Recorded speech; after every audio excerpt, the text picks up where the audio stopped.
Был олдбой. Сейчас я в глазах поковыряюсь. Всем привет, с вами Кицуня. У нас сегодня лысый. Самый, наверное, главный теперь вопрос. Так, ну что, сейчас интервьюшку, а потом в хляшку потыркаться. Пошел нафиг. Да.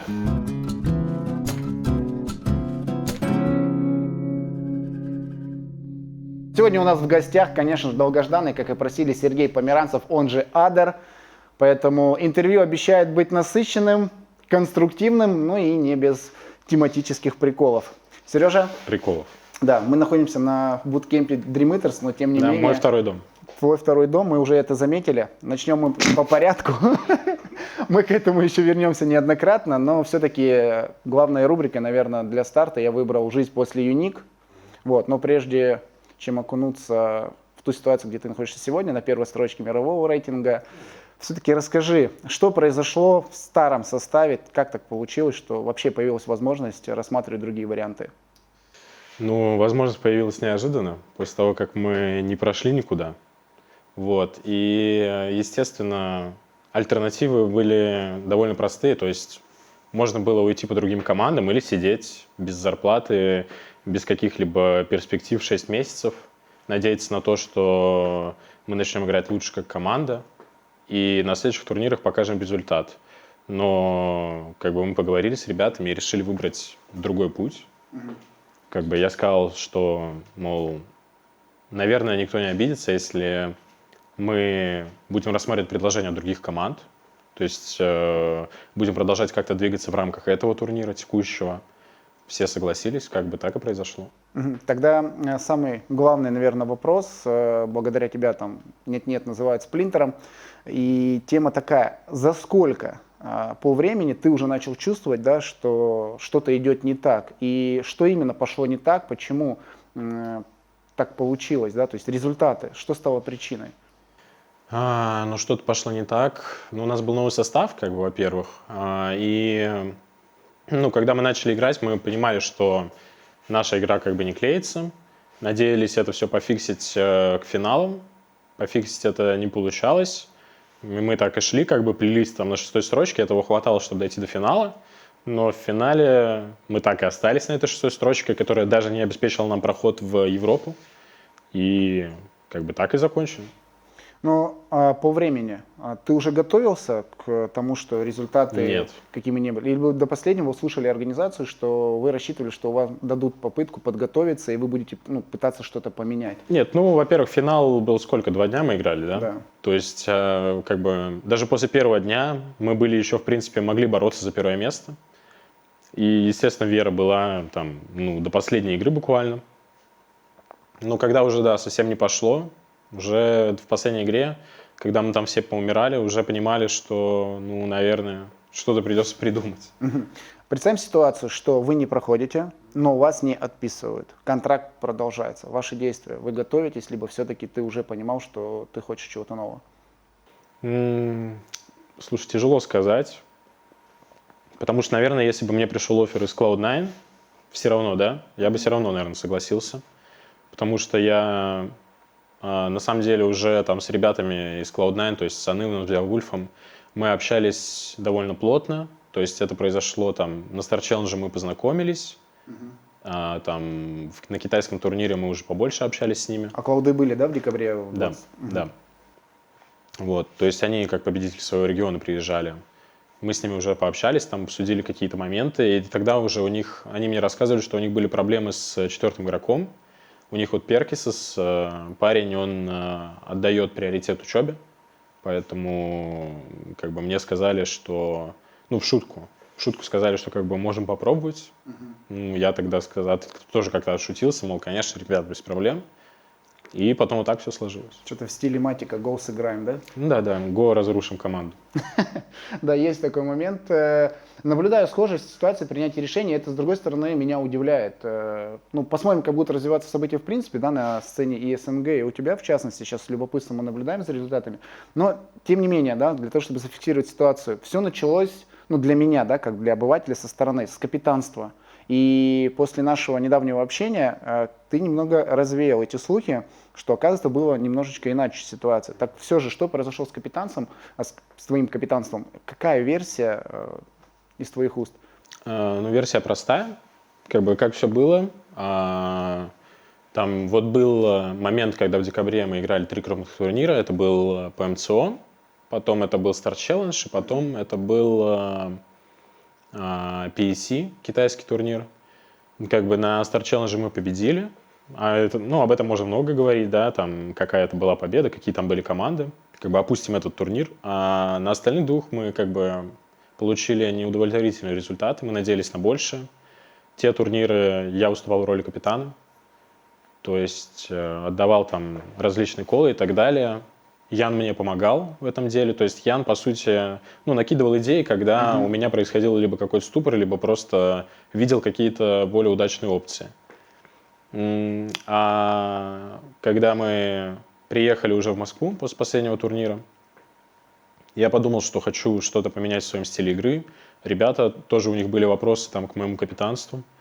И мы как бы просто пришли к тому, что нужно либо попробовать другого капитана, это было уже в январе, либо попробовать капитанить четвером. То есть каждый просто добывает информацию, накидывает идеи, и мы как бы в ходе обсуждения какого-то короткого принимаем один из вариантов, да. И как бы мы так потестили, как Ян капитанит, но в итоге отказались от этого и перешли на формат в 4 игрока, которые просто собирают информацию. Так и играли.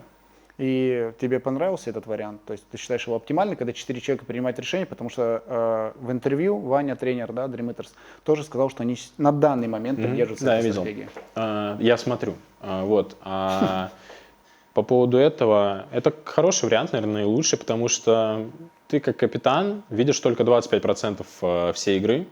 Ты как бы, особенно в начальных зонах, не можешь контролировать 100% карты одним человеком, да? Вы все равно держите какие-то широкие сплиты, и так или иначе один игрок может видеть больше, чем другие, и это не всегда капитан. И поэтому, естественно, когда 4 игрока понимают игру, понимают там, какие можно сделать удачные маневры, лучше, естественно, чтобы каждый имел вот этот вес. Каждый мог внести что-то свое, чем когда есть один капитан, который может принять неправильное решение. Вот. Но все, так или иначе можно столкнуться с проблемой, что не все 4 игрока могут быть компетентны. Капитанство одного человека – это пережитки прошлого или просто такая некая ошибка, или подглядели в ПК PUBG и поняли, что со временем что-то трансформировалось в игре? Смотри, во-первых, не во всех командах как бы люди могут брать ответственность на себя. То есть так или иначе там в команде не всегда может быть 4 человека, которые готовы сказать, давайте сделаем это. Потому что если это не получится, естественно, вина будет лежать на них. Поэтому как бы так или иначе люди приходят к тому, что они берут какого-то человека, который принимает эту ответственность на себя, делают его капитаном, соответственно, дают ему вот этот карт-бланш на принятие решений, а человек уже там борется с этими ощущениями, чувствами, напором, да, на себя сам. Вот. Пережиток это прошлого или нет? Наверное, нет. Это нормально. Актуально, если есть человек, который готов вытащить на себя всю ответственность. Конечно, это актуально, потому что все люди разные. Кто-то не может взять ответственность, кто-то может. Это нормально. Кто-то лучше понимает игру, кто-то хуже, кто-то лучше стреляет. Это абсолютно нормально. То есть там лучший игрок в мире не обязательно самый там хороший игрок в мире, понимаешь? Это просто может быть игрок, который там самый скилловый в стрельбе. Он не обязательно лучше во всем. Или самый высокий IQ, который помогает команде. Да, или наоборот, да. Окей. Для того, чтобы чуть-чуть отойти от темы, но при этом она была завершенной касательно Team Unique, не можем не поговорить про Олдбоя. Первый момент, почему он оказался на скамейке, потому что, опять же, да, мнения расходятся. Первое, по поводу капитанства преподнесли это так, как будто ты не вывозишь. И в глазах аудитории, я не знаю, умышленно или нет, сделали так, что якобы ты просел, прям жестко просел. В то время как ты считаешь иначе, что как раз-таки ты захотел себя усилить, улучшить, и ты чувствуешь, что тебя это сковывает. Вот. И ты можешь больше, что мы сейчас, в принципе, видим тебя в топе MVP в команде Cloud9. И второй момент. Это выбор вообще Олдбоя, почему он оказался на замене, а вышел как раз-таки Виталик. И кого нужно было сажать, его ли или нет? Вот твоя версия сегодня, какова она? Слушай, смотри, все достаточно просто. По поводу капитанства, начну с него, потому что такая более коротенькая тема. Когда команда показывает плохие результаты, я как капитан уже, понимаешь, перестал терять уверенность в себе.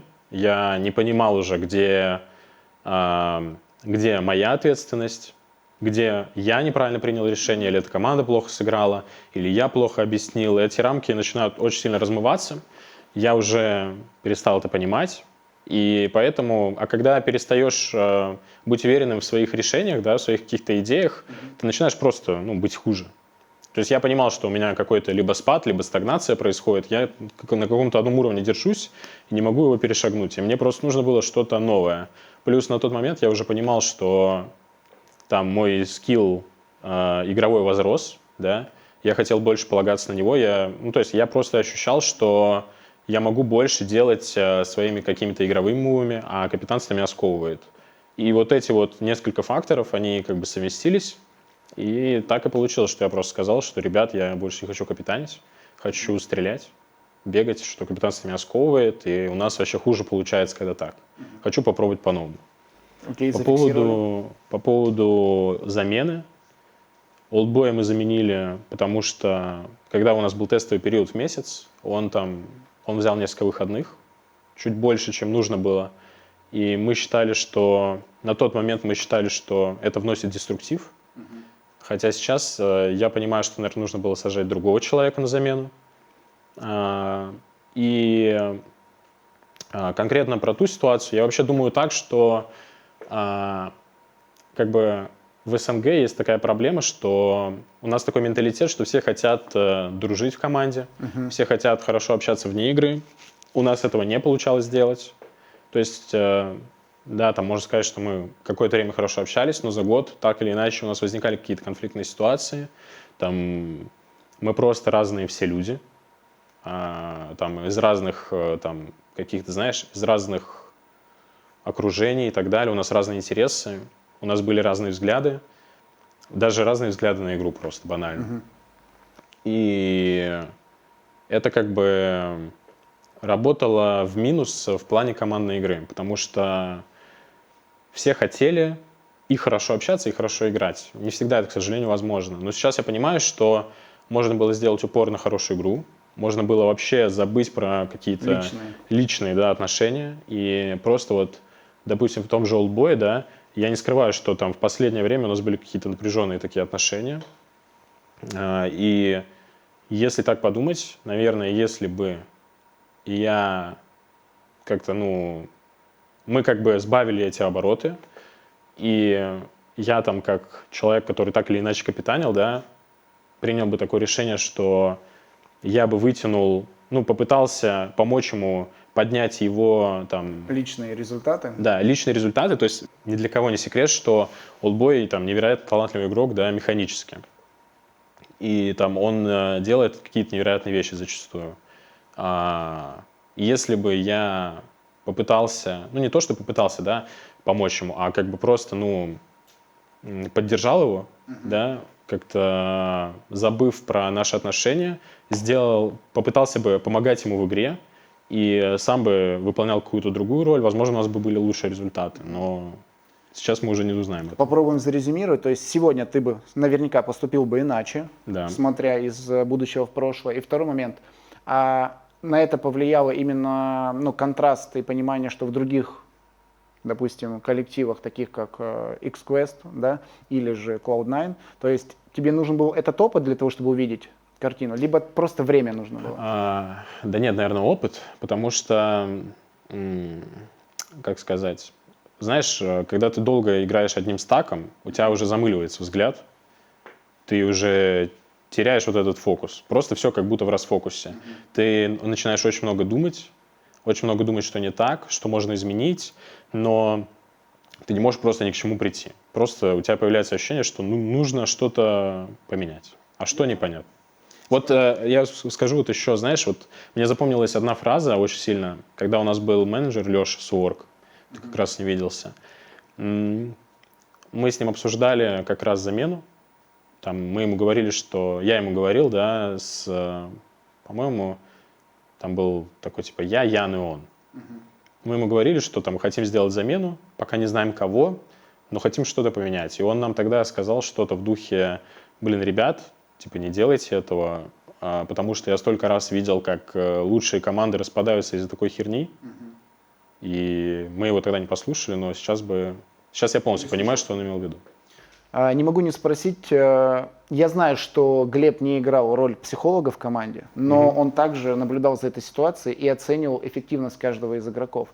Я понимаю, что больше сказалось именно желание, чтобы все были дружны, да, то, что, ну и твой пост, соответственно, был с отсылкой, да, что с кем бы ты хотел играть, несмотря на результаты. Сейчас немножечко мнение изменилось с точки зрения профессиональной, да, но тем не менее, куда смотрел Глеб, и есть информация, опять же, не без твоей помощи, о том, что оценка эффективности отличалась от той, чем ранее было озвучено, касательно кто был самым слабым звеном.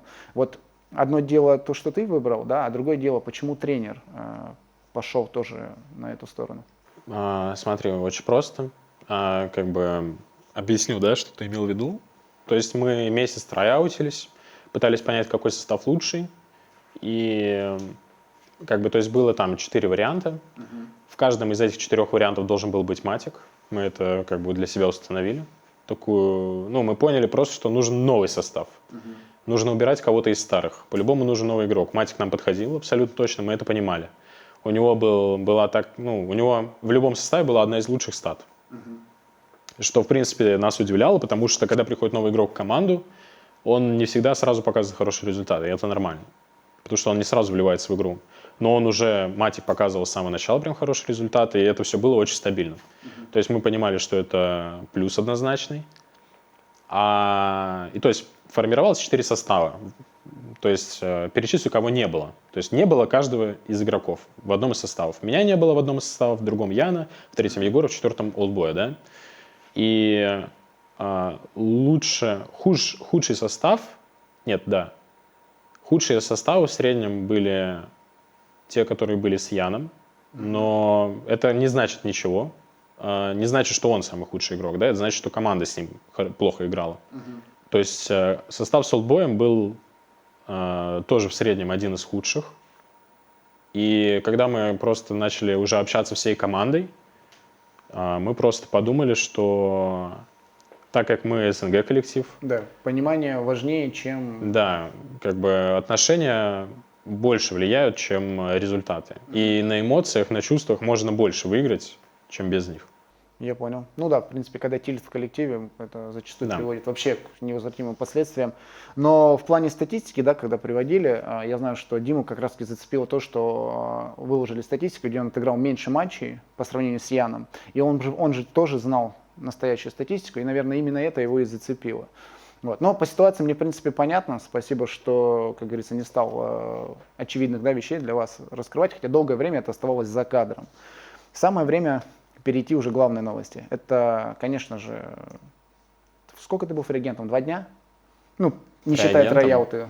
То есть буквально через 2 дня тебе уже оффер. Да, даже день.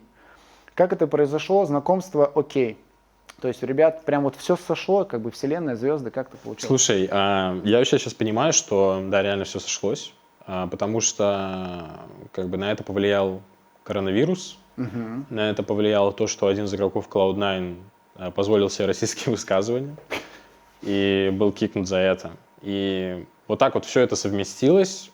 То есть не будь всего этого, меня бы не было в Cloud9, да? Не будь того, что мы не прошли, Sixless не сделал российские высказывания, не появился бы коронавирус, который закрыл границы и перенес лигу на месяц американскую. Да, но это, кстати, для тебя тоже немножечко было опасно, в том плане, что пинг, так бы ты мог полететь, а так ты играл на удаленке. Нет, ты понимаешь, что меня взяли вообще-то на трайауты, потому что лигу перенесли, и у нас был месяц попробовать поиграть. Так бы они даже не рассматривали меня, они просто взяли Перкисоса, который игрок их замены, и играли бы с ним. А так мне дали шанс. Ну, как вообще все проходило, начиная? Слушай, очень просто. У меня есть Твиттер, которым я никогда не пользовался. Тогда не пользовался. У меня там было что-то типа 6 фолловеров, там, и постов у меня вообще не было. Я, на самом деле, зашел в Твиттер, чтобы написать Анивану, и увидел, что у меня там уже сообщения. То есть я уже хотел сконтактироваться с Аниваном из Cloud9, пообщаться с ним насчет того, можем ли мы попробовать поиграть, и увидел, что уже в Твиттере от него сообщение, что, мол, так-то, давай попробуем поиграть. Время пришло. Да. Так сложилось. Некоторые помнят, кто-то, в принципе, знал, возможно, тебя неоднократно, ну и в том числе ты даже на Star Change, по-моему, достаточно внятно на английском языке поблагодарил аудиторию за поддержку. И были ли проблемы с коммуникацией? Я понимаю, что, скорее всего, нет, но тем не Нет, менее, поделись, как у тебя были. вот сложилось общение. Были, потому что так или иначе есть игровая терминология, которую ты как бы не можешь никак выучить, не играя просто в американском составе, да, англоговорящем составе. И, то есть я помню, вот первые 2-3 дня, может, неделю, я вообще не понимал, что происходит. Как бы, хоть я и общался, да, на этом языке, но в игре все было совсем по-другому. Особенно, когда происходит какой-то тимфайт. И я сидел просто в какой-то, находился в прострации, там, не воспринимал вообще никакую информацию, все пролетало мимо меня, я ничего не слышал. То есть у меня было какое-то, знаешь, ощущение туннельного зрения. То есть я видел, что происходит в игре, но не слышал ничего, что мне говорят в уши. Но потом это пофиксилось просто. Типа прошла неделя, там я выучил всю терминологию, какие-то слова, что-то у них там спрашивал, они мне написали словарь, в котором как бы была терминология плюс описание. Я почитал, все пришло в норму. Можно ли сказать, что это большая заслуга именно дружелюбности и вообще, да, менталитета? Потому что я не думаю, что в СНГ также бы пытались бы помочь, не понимая, а есть ли смысл, да, то есть куча факторов, которые могли сказать, да нафиг надо. Слушай, тут как бы изначально, когда я с ними начал играть, все понимали, какие будут перед нами проблемы, да. То есть это просто, мне кажется, не то, что дружелюбность, а профессионализм, наверное, их. Потому что они понимали, что это шаг вперед, да, играть со мной. Потому что в Северной Америке просто не было альтернативы какой-то, такого же уровня, как у нас. Потому что неважно. И просто поверьте. Без лишней скромности, может быть, ты знаешь ответ, что им в тебе понравилось? Вот что они оценили, вот ты пришел с другого региона, несмотря на то, что вы победители серии Star Challenge, все понимают, что это не главный чемпионат мира, но тем не менее, вы чемпионы, вы приходите. На что они в первую очередь обратили внимание? Слушай, мы вообще много говорили с Беовульфом, да, так как он капитан, о том, что они хотят подтянуть их стиль игры. То есть Беовульф чувствовал, что он тоже испытывает стагнацию в плане капитанства. И как бы, когда я пришел, вообще какая у меня была мысль в голове, что я вообще хочу подстроиться под них, хочу играть под них, как бы просто помогать команде, где я вижу это, где я могу помочь, да, но сам Беовульф, то есть я не хотел делать какие-то колы, не хотел что-то свое вносить, потому что мне было интересно поиграть, как они играют. Но Беовульф написал мне в Дискорде, что это наоборот, он хочет, чтобы я внес что-то свое, что ему нравится, как мы играли от края, а у них это не получается. И он попросил, чтобы я там покапитанил типа неделю, чтобы я посмотрел, что можно улучшить, исправить и так далее. Вот так получилось. Разница в менталитете. Можешь что-то добавить? Отношения, помимо того, что они относятся как к работе. Кстати, прикольный кейс, можешь поделиться со зрителями. Вот это, кстати, очень интересно, что вот в Америке у них другое немного отношение. То есть в СНГ как все происходит? Вы там играете в турнир, потом после турнира можете посидеть, пообщаться, там, посудить что-то, даже не обязательно про игру, даже про жизнь и так далее. Американские коллективы относятся к этому более как к работе. То есть они после игр, для них абсолютно нормально после игры сказать «все, пока» и уйти сразу. То есть никто даже не обсуждает игры, если этого нет в расписании, допустим.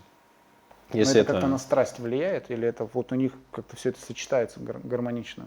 Слушай, они просто, наверное, более профессиональный подход имеют. И, для них это не проблема, это их менталитет, они считают это нормальным. То есть вот, например, Аныван европеец же, да, то есть он родился во Франции, 7 лет там жил и после 7 лет переехал в Америку. И он до сих пор считает странным, например, что в Америке не принято желать приятного аппетита. То есть это такой интересный тоже момент. У нас, то есть представь себе ситуацию, что кто-то говорит, там, я ушел есть. Какая вероятность, что ты не скажешь приятного аппетита? 10%. Да, минимальная. И так или иначе, если тебе не пожелают приятного аппетита, ты тоже можешь посчитать, что человек невежественный, так к тебе относится. У них это в порядке вещей. То есть они говорят, я ушел есть, сразу отключаются там или просто уходят. Пошел нафиг. Да, у них другое просто отношение. И это нормально. То есть, хорошо, у них так, у нас так. Меня это устраивает.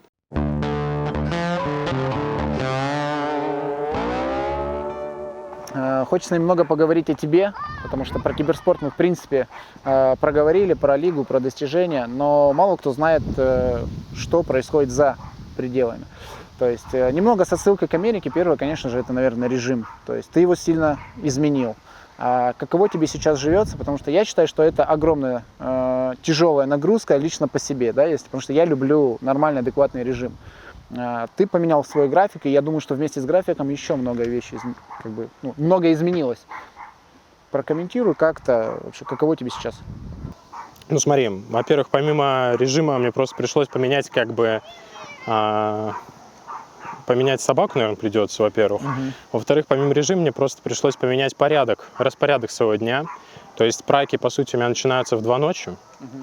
И я стараюсь просто сделать так, чтобы я сыграл праки, лег спать, проснулся там. То есть я ложусь, по сути, в 6-7 утра, просыпаюсь в 14, да, плюс-минус, там, зарядочка, позавтракал и стараюсь успеть сделать все дела до вечера, чтобы уже к полуночи где-то освободиться, чуть поиграть перед праками, паблики, там, ТДМ, и уже готовым быть к пракам. Сейчас, вот, когда началась лига, стало чуть, на самом деле, полегче, потому что лига начинается в 9 вечера по МСК. Очень удобно для меня, по сути, как европейское расписание. Может быть, сейчас обратно свичнусь на нормальный распорядок дня. До этого времени, до такого, как все закрутилось в Cloud9, ты часто, так скажем, афишировал свою личную жизнь. Сердечки, поцелуйчики, шуточки, да, про эту тему. А с таким режимом, я так понимаю, в этом плане могли возникнуть сложности. Что сейчас с личной жизнью? Продолжаются ли отношения, либо временно весь упор только лишь на результаты, на карьеру? Да нет, у меня сейчас есть девушка. Да, конечно, бывает тяжело там как-то совместить наше время, да. Я вообще не представляю, как это возможно с таким режимом. Только если они находятся рядом в момент вашего, так скажем, Да слушай, на самом деле процесса. довольно просто. То есть, как бы мы встречаемся днем ближе к вечеру, там, проводим время. Там, если у меня вечером есть игры, еду домой просто и все. Ничего такого. Получается, да? Тем более. Да, выходные. тем более, ты знаешь, всегда просто хорошо иметь такого человека, который там тебя поддерживает, который понимает тебя, может помочь, там, если у тебя какие-то там сложности в психологическом плане, да. То есть, так или иначе, вот такой вот близкий человек, он всегда помогает, с которым можно поговорить, просто побыть вместе, а не наедине. И перспектива, грубо говоря, потенциального переезда в Москву, хотел сказать, в Америку, также рассматривается. Да, конечно. Несмотря на карьеру. Да, конечно.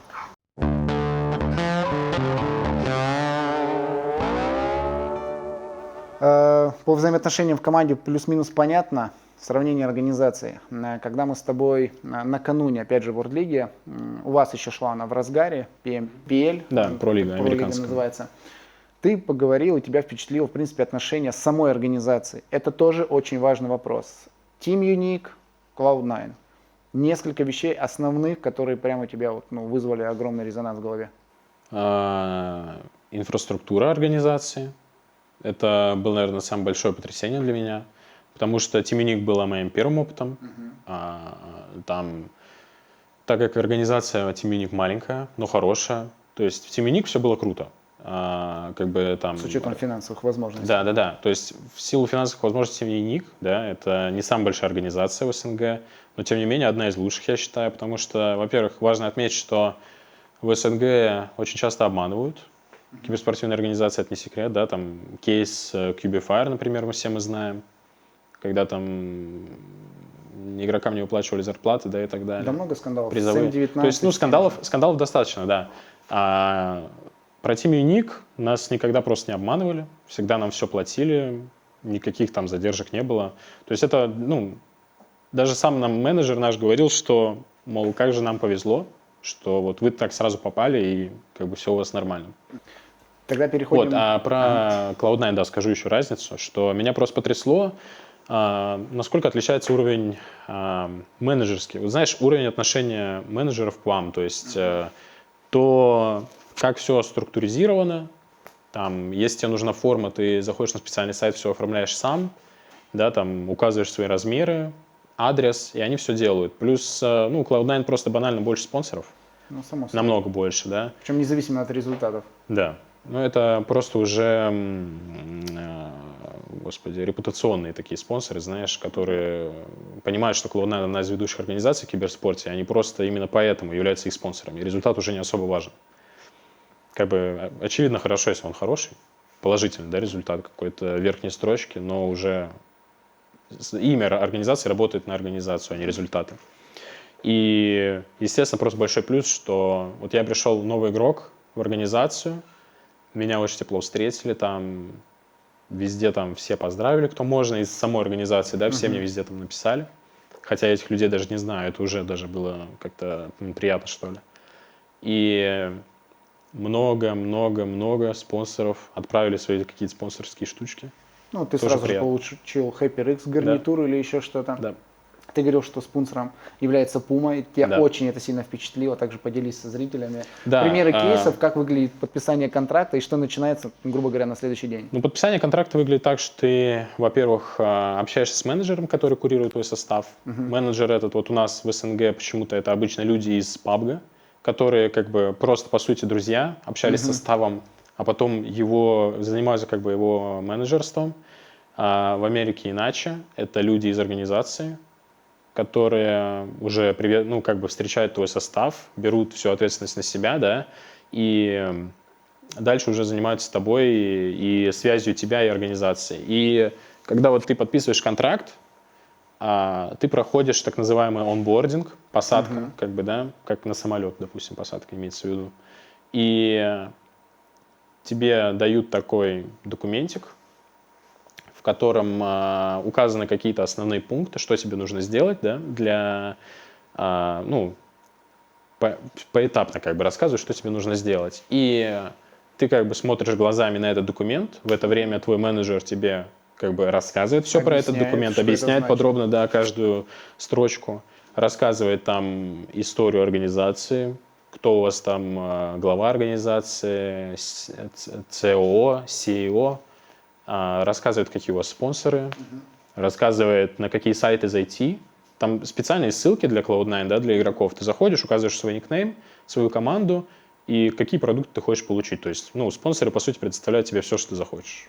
Ну, то есть, опять же, кейс с Пумой, грубо Да, говоря, то есть Puma, одежда например, на каждый день. Puma предоставляет одежду на каждый день, да. То есть и для них это не проблема. HyperX, ну ты говорил, там HyperX, целые там, да, слушай, большие HyperX там просто каталог всех их девайсов, вообще всего, и ты можешь выбирать все, что хочешь. вообще не запариваешься. Не запариваешься. Блин, это, конечно, круто. Нашим команда пока что до этого далеко, потому что все упирается в медийку. Вот здесь ситуация немножечко противоположная. Возвращаясь, опять же, да, к теме финансовых возможностей, мы находимся в СНГ. СНГ есть отголоски разных регионов, где, понты, как говорится, превыше всего. Это отражается как на финансовых возможностях, да, также и когда можно чем-то там, как говорится, похвастаться. Для нас это нормально сказать, что, блин, я офигел, мне выкатили контракт, там сразу же 15 спонсоров, я могу это, я могу то, это невероятно круто. Кто-то может порадоваться, кто-то может позавидовать, но тем не менее это ключевые факторы, которые влияют на мотивацию молодежи, да, то, что ты заходишь в организацию, я читал, что они сейчас чуть ли не на первом месте, потому что холдинг расширяется, начинает поглощать крупные компании. Да, одна из самых богатых организаций в мире. Да, около 400 миллионов долларов вроде бы ее капитализация, сейчас это бешеные суммы. Как это отражается непосредственно сейчас на вашем составе? Потому что есть громкие имена, но мобильную индустрию не везде сильно подсвечивают. Можно сейчас зайти просто посмотреть для любопытства в Инстаграм, есть ли уже результаты вашей вчерашней строчки. Слушай, в Инстаграме не знаю, в Твиттере точно есть. В Твиттере точно есть. Но Инстаграм, опять же, там редко постят вообще, в принципе, какие-либо результаты. У них Инстаграм такой более рекламный, мне кажется. То есть я там вот захожу, Коллабы, да, чисто? коллаборации, да, какие-то у них путешествия, у них такое. А результаты в основном в Твиттере. В Твиттере вас уже поздравили. Да, в Твиттере постоянно, да. То есть там вообще, чтобы понять отношение организации, да, могу привести такой пример. У нас есть Slack, это приложение для... По сути, это Discord для работы. И то есть в Slack ты заходишь, и там у тебя есть чат PUBG Mobile, да, и в этом чате состоят вообще все управляющие люди из организации. И вот когда мы заняли там в Америке 4 место, да, прошли в World League. После камбэка. Да, то есть там зашел владелец организации, написал: ребят, поздравляю, красавчики, там видел последний день, все супер. Многие люди там даже самые топовые позиции организации поздравили, и для них это вообще никак не зазорно, они все следят, все болеют, ну, все люди из киберспорта, по сути. По финансовой составляющей, в точные зарплаты мы сейчас углубляться не будем. Есть ли какой-то контраст, насколько большая разница? Если она в разах, то плюс-минус скажи. И соотношение с медикой и результатами, есть ли какая-то закономерность у них в системе? Зарплата в среднем в 2 раза больше, чем в СНГ в Америке, в 2-3 в топовых организациях. Что меня удивляет, ну не что меня удивляет, вернее, что может показаться удивительным для человека из СНГ, что даже там средняя команда там, уровня топ-10 в Америке, она получает такие деньги, которые в СНГ не получает даже топ-1 команда. Это такая самая большая разница, но опять же стоит понимать, что они живут в Америке, там другая жизнь, другие финансы. Разница экономики огромная. Да, экономика просто совсем разная. И да, это, естественно, такой контраст создает. А по поводу, ты сказал, медики. Влияет ли, в частности, на ваших гонорарах, да, то есть ваши результаты? Топ-4, сейчас вы на первой строчке. Есть ли какая-то лестница, привязка к результатам, конкретно как это отражается на твоих в контракте эта привязка не указана. Естественно, если результаты положительные, организация всегда рассматривает варианты увеличения зарплаты, какие-то бонусы, это в порядке вещей. То есть сейчас оценка идет, есть контракт, есть понимание, независимо, какой у тебя YouTube-канал, какой у тебя Twitter, на это они смотрят, либо нет? На это не смотрят, но всячески помогают тебе это развивать, если у тебя есть желание. Окей. По разнице зафиксировали отношения менеджмента. Но я считаю, что основное это все-таки финансовая составляющая, экономика. Все-таки Америка идет впереди планеты всей с точки зрения маркетинга. Вот, поэтому здесь нет смысла долго мусолить, это просто, грубо говоря, назовем издевательство над СНГ возможностями. Что можешь посоветовать, не знаю, коллегам, да, по цеху в сравнении, да, что-то изъял, на что обращать внимание, потому что зачастую менеджмент и вообще организация, они сами не понимают, где они находятся, и даже в коммуникации со мной нескольких, так скажем, назовем инвесторов, да, они сами в поиске крутых решений. Может быть, ты назовешь какой-то такой лайфхак, как организация, как круто выстроить внутри коллектива, что тебе понравилось в принципе. Вот, топ-1 момент, который ты прям кайфанул от клаудов. Слушай, наверное, что меня привлекает вообще в хороших крупных организациях, да, и чего вообще, мне кажется, не хватает сейчас киберспорту, это что люди умеют оставаться профессионалами своего дела, даже при том, что они оставляют себе возможность как-то пошутить и над собой, и над другими, и это все воспринимают нормально. То есть в Америке это нормально, когда... В Твиттере поэтому... Да, перепалочки в Твиттере, там организация троллит друг друга, это нормально. Но при этом они остаются профессионалами. У нас в СНГ люди очень гордые, и на этой почве почему-то возникают конфликты. Вообще людям нужно, знаешь, в СНГ как-то... Киберспорт, знаешь, он был таким очень, как сказать, такой индустрией для своих. Да, люди как бы комфортно себя в ней чувствовали. Потом пришли там большие дяди, да, условно, в киберспорт, какие-то большие крупные игроки. Киберспорт начал, знаешь, приобретать такую долю профессионализма, да, извне. Но мне кажется, сейчас это зашло слишком далеко, потому что даже там посмотришь трансляции там по КСу, по Доте, да, крупных каких-то ивентов, огромное количество цензуры, смотреть это просто неинтересно.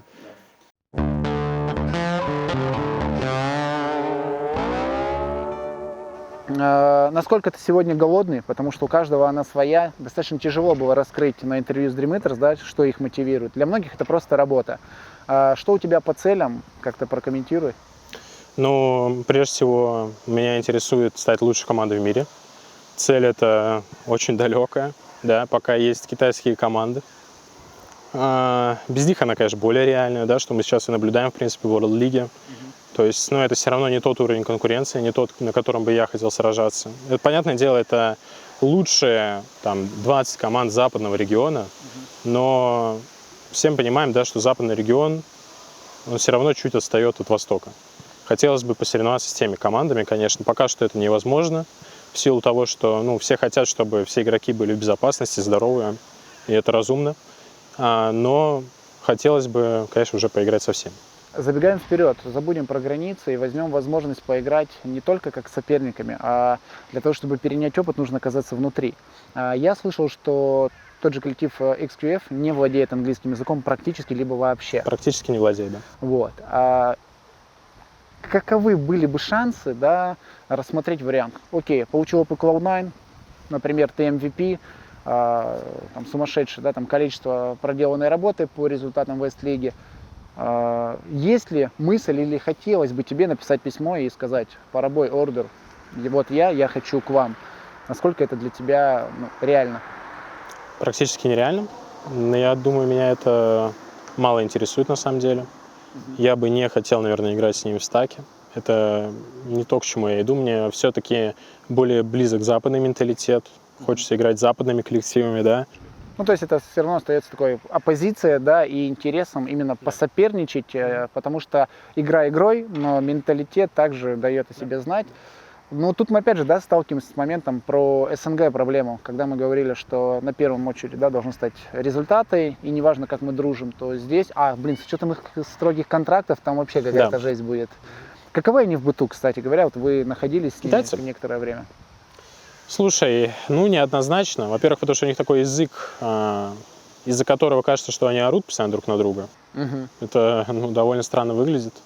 Плюс такой у них, знаешь, не знаю, как сказать, выглядят они измотанно. Как будто, это их работа, и не очень понятно, в их глазах как будто нет огня, будто это не Радость особо... отсутствует, это точно.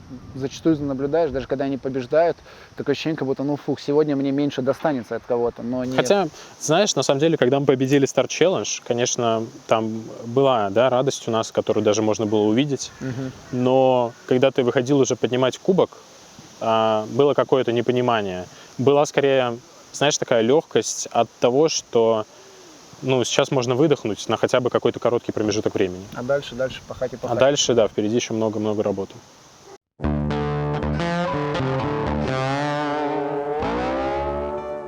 Что тебя ждет после, назовем это, пандемии? Можешь ли тоже чем-то удивить? Потому что я слышал, что там чуть ли не целые киберспортивные коттеджи или поселки там планируют строить. То есть организация смотрит очень далеко вперед. И вот что тебя ожидает в случае, как только ты сможешь выехать из страны? Смотри, по поводу, ты сказал, организация там строит и так далее. А в Америке просто чуть по-другому это устроено. Организации имеют для каждой команды отдельный дом. То есть под команду, под отдельный состав покупается дом, в котором команда живет, может хоть круглый год жить, да. Там, это долгосрочная инвестиция получается, да, такая. То есть именно не аренда, покупка. Нет, не аренда, покупка.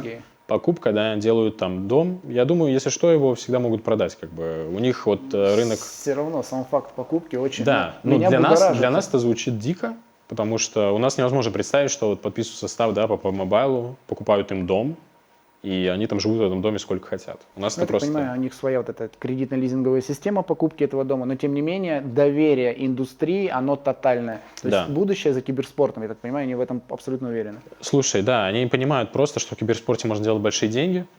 В США так точно. То есть в США еще народ как бы более платежеспособный. Это тоже, естественно, влияет на развитие киберспорта. Киберспорт — это же как бы такая сфера развлечений, так или иначе. И, например, известная организация 100 Thieves, да, 100 воров, там ни для кого не секрет, что одна из их наибольших долей прибыли — это мерч, продажа мерча.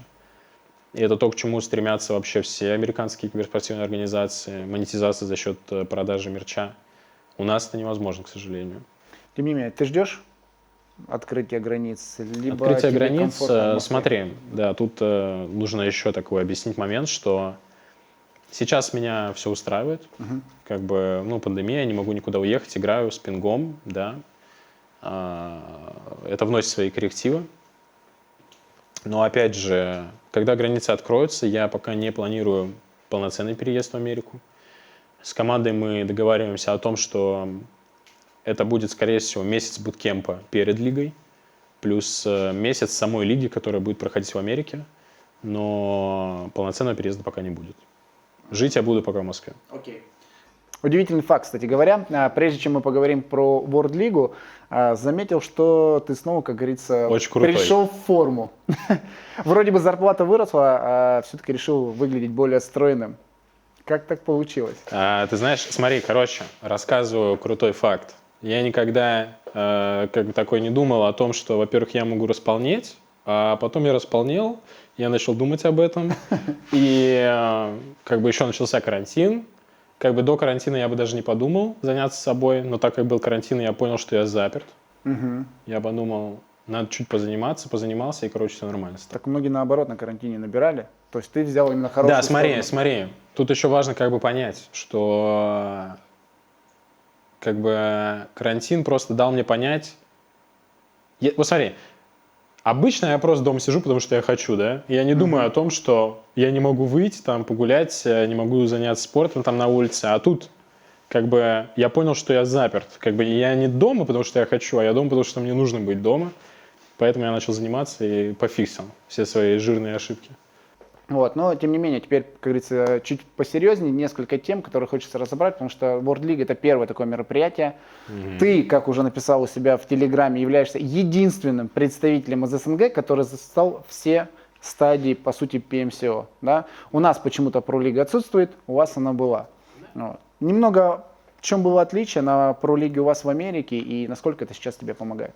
Слушай, ну, во-первых, Пролига как бы длилась месяц, было 64 игры сыграно каждым коллективом, что, естественно, подняло их уровень. Нужно не забывать, что еще до этого был месяц праков, тоже 64 игры каждая команда сыграла. Итого команды, 20 лучших команд из Америки, 2 месяца там, сыграли за 2 месяца 128 игр, что, естественно, очень сильно забустило их. Там каждая команда поняла свои ошибки. Ну, кроме тех, наверное, которые последние 4 строчки, они, наверное, поняли, что им вообще не надо играть. Ну, вот так это все и происходит. Как бы просто команды... влияет на мотивацию команд, которые вот сейчас у нас первая четверка пошла отдыхать. Насколько они просядут на следующей неделе? Морально, там, физически? Ну, морально, наверное, они просели со старта, потому что это команда с Среднего Востока. Я думаю, они изначально уже, знаешь, так, ну, примерно понимали, что будет. Может, конечно, у кого-то из них были какие-то, знаешь, влажные фантазии, но быстро их обрушили СНГ-стаки, американские стаки, пофармив немного их крепочков. Что сказать, просят ли они по физически, да, по игре, механически? Да вряд ли, если просто будут играть. Да, они пропустят 15 игр, им будет тяжелее камбэкнуть. Сильная просадка по очкам идет? Вот когда ты пропускаешь... Ну, представь, смотри, они пропустят треть турнира. Они пропустят 15 игр из 45. Всего 45. Как бы конечная цель — зайти в 16, топ-16 команд. Наверное, пропустив треть игр, это будет уже тяжеловато сделать, да? Но если ты второй раз на второй неделе пошел отдыхать, в принципе, можно ставить крест Да. и доигрываешь если ты 2 недели пошел отдыхать, в принципе, за 15 игр ты уже ничего не исправишь. Мотивация поэтому, да, связана, там я видел, по $1000 подняли ставку, но на PMC было $600 за дисциплину, нужно было выйти на все матчи. Здесь поставили 1000 для того, чтобы команды не тильтовали и не говорили до свидули, да? Да. Окей. Самый, наверное, главный теперь вопрос. Ты играешь за Cloud9, встретился снова с Team Unique, с Dream Eaters, с Canine Power. Каково тебе сейчас с ними соперничать? Как морально, да, то есть там, с дружеской такой стороны, и с точки зрения скилла, да, то есть рынок Америки, ты лично подчеркиваешь, что он намного выше, и также ты отмечаешь, что количество команд именно из Америки лидирует, да, в таблице. Как это сказывается на игре сейчас? Ну, очень просто сказывается. Во-первых, 7 из 10, я уже подчеркивал в своем телеграм-канале, что 7 из 10 команд в топе — это американские команды. Во-вторых, что я хочу сказать, знаешь, вот у меня еще такое двоякое ощущение, что я хочу, там, чтобы СНГ команды хорошо, да, показывали себя. Мне приятно, когда это происходит, даже перед своей командой. То есть, как бы вот после даже вчерашних игр, сегодня Анива, например, написал, что окей, возможно, СНГ команды не худшие в мире. Он так считал? Да, он так считал. То есть ему абсолютно так казалось. Он считал, что Team Unique была хороша только потому, что весь остальной регион наш был очень плох. Типа слабый, да? Да, и за счет этого мы выезжали. Как бы он такое видение имел. Вчера он написал, что, наверное, это не так, что СНГ команды действительно неплохие. Кто ему понравился? Канина, Dream Eaters ему понравились, но потому что я ему часто говорю про Матика. Мгм. Как бы они там постоянно хайпят его. Хороший вариант. Да, Так. мой малыш. Вот, ну что, Канина, Dream Eaters, Юников они тоже отмечали, но говорят, что им прокает, хотя, блин, даже если прокает, это все равно как бы нужно еще, знаешь, удержать зону, которая тебя напрокала, пофармить там киллов, так что красавчики парни. Они, в принципе, это и показали в третьем матче. То есть 2 раза берут топ-2 за счет, как говорится, напрокала, но при этом хорошо читали зону. И в третьем матче, когда уже весь чат говорит, запарили, где киллы, они просто выходят и делают 19, как бы Да, оформляют, да. и тем самым... К ним как бы вопросов нет, хорошо играют. То есть плюс у них наш бывший тренер. Я уверен, Глеб там нормально их бустит. Мгм. Какой делаешь предикшн? Вот сейчас 7 из 10, что думаешь увидеть по итогу после, ну, хотя бы на первой? Ну, я думаю, Суперлиге? первая восьмерка будет Америка. Нет, Без не, вмешательства? не. Ну, 7 из 8 будет Америка, и одна команда залетит на длинной дистанции, да, какая-то либо СНГ, либо турецкая команда, футболисты. А так, больше никаких предикшенов. Все остальные будут за восьмеркой. В какой коллектив из СНГ, несмотря, да, на какие-то там дружеские моменты, кого видишь все-таки более сильным? Dream Eaters, Canina Power, либо Team Unique? Ну, как сказать? Тяжело сказать, во-первых, потому что Canina Power, например, да, рассчитывают на свой файт. Мгм. Файт — это не всегда в условиях лиги. Ты можешь файтиться, да, ты можешь зарабатывать очки киллпоинтами, но по итогам, что мы видели, да, вот в пролиге американской, что так или иначе на первых строчках были команды, которые placement поинты зарабатывали. Единственное исключение — это команда Loops, которая, она и так очень много зарабатывает плейсментами, но и киллов еще делает очень много. Они не ориентированы на файт, но когда надо, они файтят. Ну, то есть, когда Да. команда У выпрашивает, нас, они дают. ну, на мой взгляд, Canina Power как бы больше файтит, плейсмент их не особо волнует. Это видно даже по поинтам за вот эти 2 дня, да. У них очень мало плейсмент поинтов, при этом киллы, там у них они топ-2 по киллам. И все равно, там какая у них строчка, 6-я, да, если я не ошибаюсь, 7-я, может. Ну, плюс-минус, да. То есть, ну, Четвертое это, место и 7-е. да, это не топ. Юники, ну, у них и по плейсменту было нормально, киллы у них хромали, но там они нафармили в одной из игр. Так что тоже плюс-минус у них все окей. Dream Eaters пока играют заменой. Ну, вернее, пришел Тофис, да, с замены. Нужно посмотреть, как они адаптируются, как они сыграют Супер Уикенд. Можно тоже, знаешь, там многое говорить о том, что они там сейчас заняли какое-то место на вот этих 2 днях, но эти 2 дня ничего не решали. Нужно было просто войти в 16 команд. Согласен. Стратегия, так как у нас и для зрителя также будет это интересно, очки обнуляются, то есть это своего рода отборочные, и только очки за супер уикенд идут в общий зачет. Поэтому именно треть, грубо говоря, лиги ребята пропустят, те, которые уже не вошли в топ-16. Поменяется ли ваша стратегия игры с учетом, что вы знали, что очки сгорают, как бы в топ-16 вы уверенно проходите? Нет, не поменяется. Во-первых, мы играем ситуативно. У нас нет какого-то четкого плана на игру. У нас есть какие-то, знаешь, пресеты, задумки, с какой там стороны мы будем играть, при каком самолете, какие зоны, учитывая команды, которые с нами играют. От этого как будем отталкиваться, ничего менять не будем. Мы пока что все работает. Также, да? Да, все работает, мы это чувствуем команды, которые играют рядом с нами. Пока никаких проблем. Окей. С регионом, там, грубо говоря, Запад, все понятно. Что думаешь про восточные сражения? Там тоже сейчас все кипит. Тем не менее, равняешься ли на что-то, что тебя, как говорится, впечатляет? Кто тебя впечатляет сегодня на мировой арене? Да, на самом деле, так меня впечатляет только Китай. Это единственный регион, за которым я прям плотно слежу, да. Меня просто удивляет, как 2 игрока могут гармонично дополнять друг друга в Китае. Это Парабой и Ордер. Наверное, все согласятся, да, что они там 2 игрока, которые одни из лучших в мире. Парабой с его там гениальными позициями. Человек очень хорошо понимает, где ему нужно находиться в том или ином моменте, понимает, где он поймает на ротации, где он зарешает со своим, да, аимом, со своей стрельбой. А Ордер — это человек кладезь фишек. Он понимает, как клосс файтится, делает неожиданные мувы и полностью саппортит Парабою, чтобы тот имел хорошее положение. Это вот единственное, что меня, прям подкупает в других командах. А так больше ничего выделить не могу. То есть парабой ордер бриллианты, все остальные, ну, алмазы неограненные. Пока непонятно, что с ним будет. Если сравнивать, уберем эту пару, оставим остальных участников и американскую лигу. Насколько сильно отставание? Отставание Америки. Европы, СНГ от Америки или Америки от Востока? Тяжело сказать, опять же, потому что не было уже полгода международных ивентов. Хотелось бы, конечно, посмотреть, как Америка поиграет против Китая. Наверное, это будет уровень, конечно, хуже намного.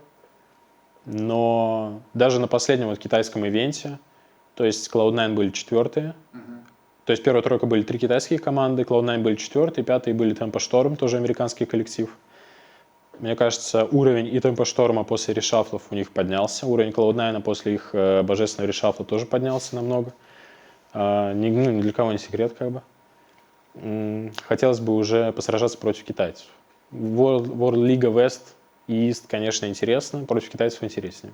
Ну, я так понимаю, что мы уже не успеваем отыграть World Championship, его, скорее всего, Слушай, ну пока нет информации, как бы никаких анонсов не То было. есть нету ни отрицательного, ни положительного? Да.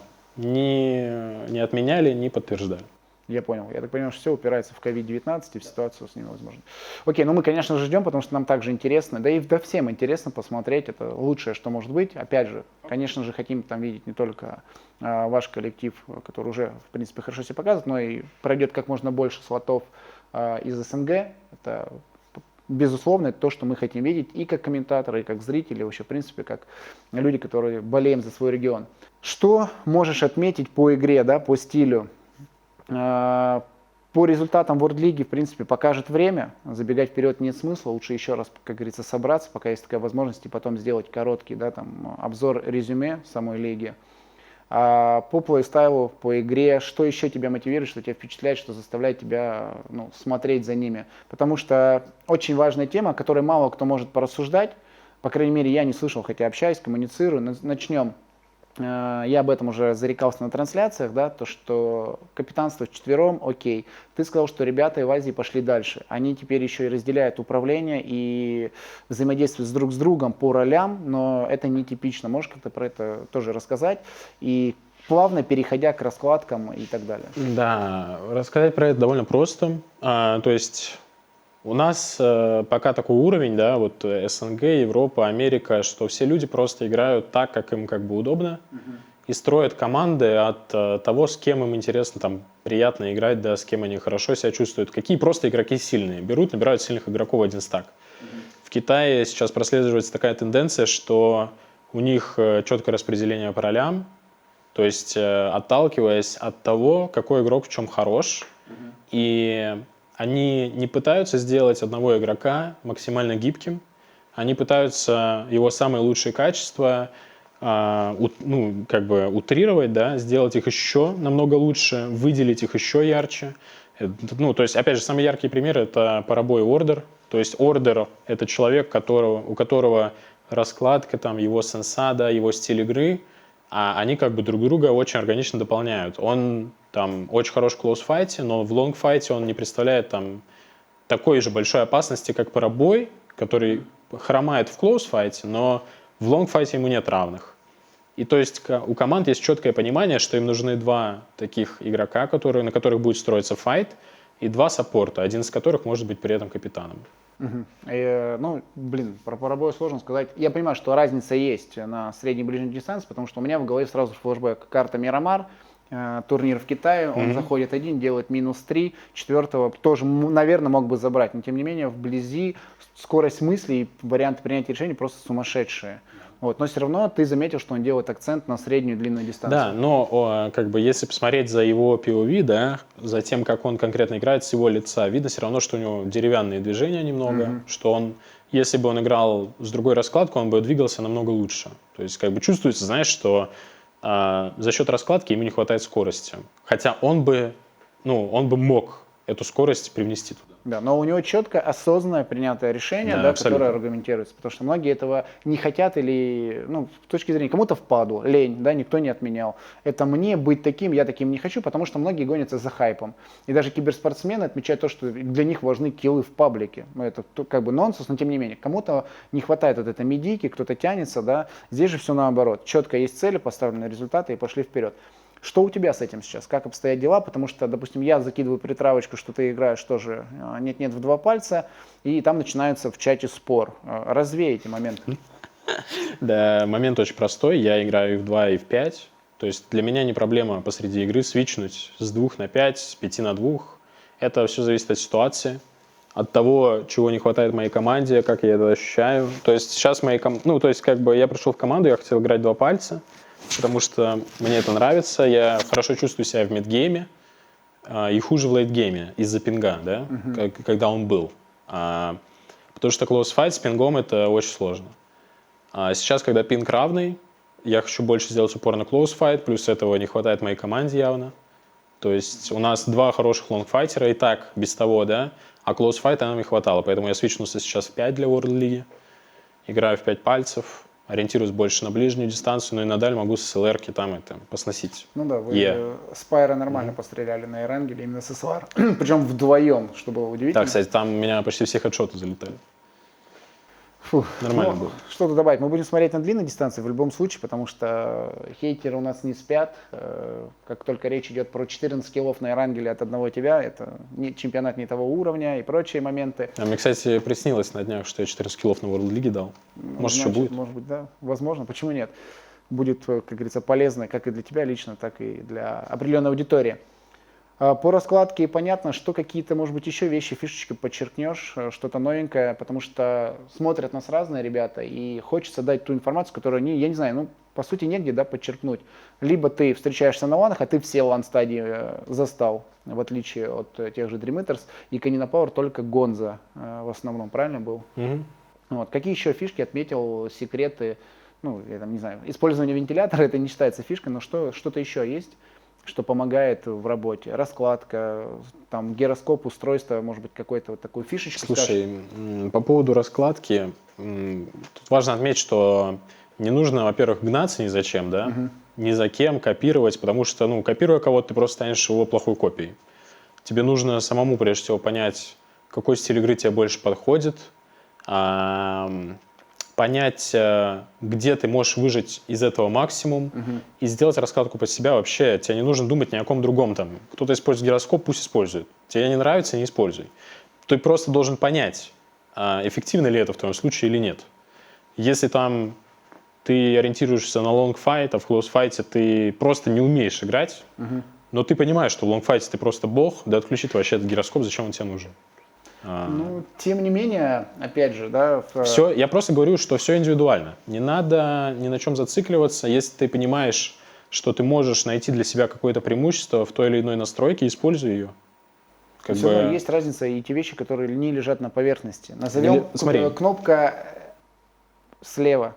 Да, вчера, помнишь, ты сказал? Да. Кнопка слева, все очень просто. Это вот, кстати, такой прям основной момент, что многие люди там ставят стрельбу слева, да, и пытаются ей же тапать. Шаблоны.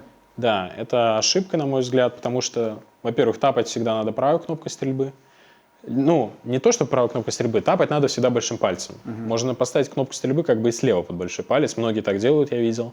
Просто не можешь двигаться будешь в этот момент.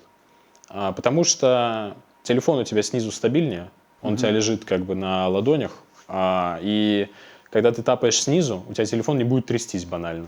Когда ты тапаешь сверху, у тебя телефон будет наклоняться как бы в сторону твоего движения, да? И из-за этого точность стрельбы будет проседать. Как бы, то есть, когда я уже говорил, да, вчера, что когда я вижу, что у человека там тап слева стоит, сверху, я понимаю, что, скорее всего, на дальних дистанциях он, ну, плохо стреляет. Ну, не то, что плохо, но не так есть люди, которые намного лучше его будут стрелять. То есть здесь, друзья, мы сейчас отметим два факта. Опять же, я стараюсь извлечь максимум, пока удается такая возможность. Какие, простые лайфхаки, но почему бы и нет. Первое – это позиция упор телефона. Второе тапание большим пальцем, очень важный момент, но автоматически желательно использовать гироскоп, потому что контроль отдачи, соответственно, страдает при этом. То есть вы должны это четко понимать. Контроль отдачи отдаешь на гироскоп, получаешь эффективность. Опять же, это не приговор, вы можете играть так, как вам удобно, если вы чувствуете, что вы в этом уверены. Да, то есть, смотри, тут еще можно так просто сказать, что вообще отличает казуального игрока, да, от киберспортсмена. Киберспортсмен там пойдет играть паблик, его убьют, и после того, как его убили, он не просто пойдет как бы новую регнет, да, а сядет там, даже, ну не сядет, а просто там прогонит у себя в голове, что помешало ему в этой ситуации, как бы, да. Он не сделает вывод, что там просто челу повезло. Он сделает вывод, что он бы мог докрутить себе где-то сенсу, где-то бы поменять какую-то кнопку, чтобы у него была вот эта возможность там как-то мувнуться по-другому. Там много с чего на самом деле можно, знаешь, придумать и выносить вообще даже из самых простейших ситуаций. Данное интервью может продолжаться просто бесконечность. Думаю, хронометраж уже перевалил за час. Но, тем не менее, будем закругляться. Большое спасибо, конечно же, Сереж, тебе за то, что согласился. Спасибо тебе. Пришел сюда, как бы, ну, такой вот тебе буткемпик, дримитерсов, как бы. Ну, ладно, шучу, на самом деле, потрясающее место, потрясающая возможность. Благодаря ребятам из Dreameters у нас состоялось это интервью, и вы по-прежнему с Матиком вместе. Мы рады за вас, болеем, переживаем. Вот. Пишите ваши комментарии, что понравилось. Сереже респект. Если будут какие-то моменты, тегайте его в Инстаграме, все ссылочки мы оставим. Поэтому до новых встреч. Не забудьте подписаться и поставить также колокольчик на моем канале. Ну а мы увидимся уже совсем скоро. Спасибо, Ром.